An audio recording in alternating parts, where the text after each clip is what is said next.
Hi నమస్తే, నేను మీ Nandini. Welcome back to Nandini Ramesh world. మనం రోజు ముల్లంగి కూర చేస్తాం, కానీ ముల్లంగి ఆకులు చాలామంది వృధా చేస్తారు. మనకు ముల్లంగి కన్నా ముల్లంగి ఆకుల్లో ఎక్కువ పోషకాలు ఉంటాయి. కనుక ఈరోజు మనం ముల్లంగి ఆకులు రెండూ కలిపి చేదు లేకుండా సూపర్ టేస్టీ పచ్చడి ఎలా చేయాలో ఈరోజు చూద్దాం. ముల్లంగి ఆకుల్లో ఐరన్ ఎక్కువగా ఉంటుంది, కాల్షియం కూడా ఎక్కువగా ఉండడం వల్ల ఎముకలు బలంగా ఉంటాయి. ఫైబర్ ఎక్కువగా ఉండడం వల్ల షుగర్ని కంట్రోల్ చేస్తుంది, లివర్ హెల్త్కి కూడా మంచిది. ముల్లంగి జీర్ణక్రియను మెరుగుపరిచి గ్యాస్ సమస్యలు తగ్గిస్తుంది. ఇన్ని హెల్త్ బెనిఫిట్స్ ఉన్న ఈ రెండూ కలిపి పచ్చడి చేస్తే వీడియోని స్కిప్ చేయకుండా ఎండ్ వరకు చూడండి.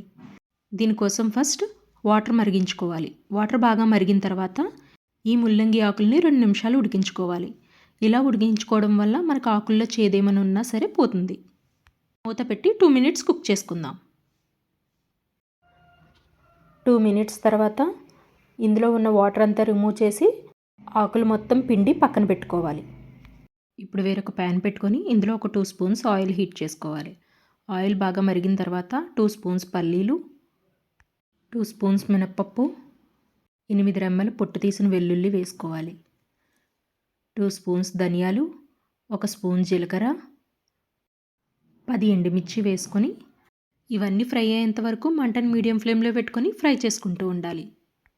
కాసేపటికి ఇవన్నీ ఇలా ఫ్రై అయిపోయిన తర్వాత ఇందులో కొంచెం కరివేపాకు వేసుకొని వాటర్ అంతా పిండి పక్కన పెట్టుకున్న ముల్లంగి ఆకులు కూడా ఇందులో వేసేసుకోవాలి. ఈ ముల్లంగి ఆకులు మనకు ఎంత బాగా ఫ్రై అయితే పచ్చడి అంత టేస్ట్ వస్తుంది. ఒక 10 నిమిషాల పాటు ఇలా కలుపుకుంటూ ఇదంతా బాగా డ్రై అయిపోయే వరకు ఇలా ఫ్రై చేసుకుంటూ ఉండాలి. కాసేపటికి ఇదంతా ఇలా ఫ్రై అయిన తర్వాత దీన్ని ఒక మిక్సీ జార్లోకి వేసుకోవాలి. ఇది కొంచెం చల్లారేంత వరకు పక్కన పెట్టుకొని ఇదే ప్యాన్లో 2 స్పూన్స్ ఆయిల్ వేసుకోండి. ఆయిల్ బాగా హీట్ అయిన తర్వాత 2 మీడియం సైజ్ ఆనియన్స్ చిన్న పీసెస్ కింద కట్ చేసి వేసుకోవాలి. ఇందులోనే ముల్లంగి పీసెస్ కూడా వేసుకోవాలి.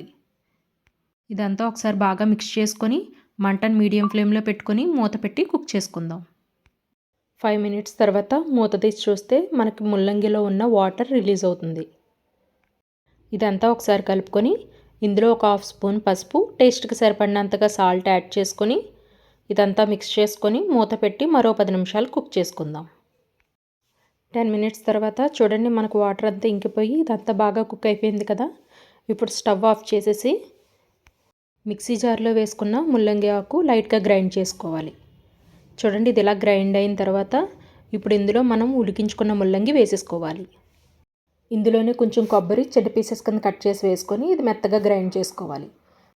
చూడండి, ఇలా పేస్ట్ కింద చేసుకున్న దాన్ని పక్కన పెట్టి ఇదే ప్యాన్లో 1 స్పూన్ ఆయిల్ వేసుకోండి. ఆయిల్ హీట్ అయ్యాక 2 ఎండుమిర్చి, కొంచెం కరివేపాకు, 1 స్పూన్ జీలకర్ర వేసుకొని ఇదంతా ఫ్రై చేసుకోవాలి. పచ్చడి తాలింపుకి ఇవి సరిపోతాయి. ఇవి 1 నిమిషం పాటు ఇలా ఫ్రై చేసుకొని చూడండి, ఇవి ఫ్రై అయిపోయాయి కదా. ఇప్పుడు పచ్చడి ఇందులో వేసేసుకోవాలి.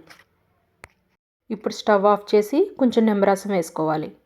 ఇదంతా ఒకసారి బాగా మిక్స్ చేసుకుంటే మనకు ఎంతో టేస్టీ అయిన ముల్లంగి పచ్చడి రెడీ అయిపోయింది. ఈ పచ్చడి వేడివేడి అన్నంలో కొంచెం నెయ్యి వేసుకొని తింటే సూపర్ టేస్టీగా ఉంటుంది. మీరు కూడా ట్రై చేసి ఎలా వచ్చిందన్నది కామెంట్ చేయండి. ఇలాంటి మరిన్ని రెసిపీస్ కోసం ఇంకెవరైనా నా ఛానల్ని సబ్స్క్రైబ్ చేయకపోతే సబ్స్క్రైబ్ చేయండి, లైక్ చేయండి, షేర్ చేయండి.